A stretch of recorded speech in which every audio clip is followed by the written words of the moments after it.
Number சோம்பேறி. கக்கூஸ் போயிட்டு காலக்கல போது தண்ணி வராம இருந்தா எப்படி கஷ்டமா இருக்குமோ அதே மாதிரி கஷ்டமா தான் எனக்கு இருக்குது. யார் நினைச்சு ஆயா அட ஏன்டா என்ன நினைச்சுதான்? ஏன்னா நான் தான் அந்த 1 நம்பர் சோம்பேறி.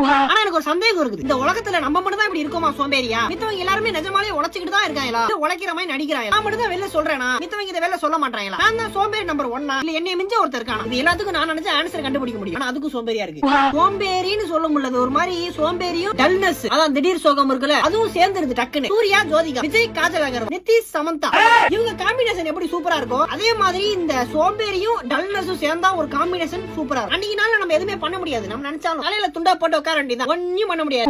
ஒண்ணே சோம்பேறியா இருக்கணும், சோம்பேறியா மட்டும் இருக்கும். டல்னஸ் அதான் திடீர் சோகம் வரவே கூடாது. ரெண்டு அட் அ டைம்ல வந்துச்சு அப்படின்னா அது ஒரு மாதிரி ஒரு ஃபீல் ஆகுது, அப்படிங்கிற மாதிரி இருக்கு. எதிரிக்கு கூட அந்த நிலைமை வரக்கூடாது.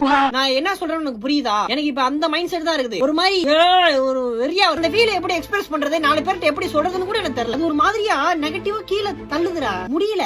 சரியாயிட்டு வரேன்டா, வந்தாரா நீ எல்லாரும்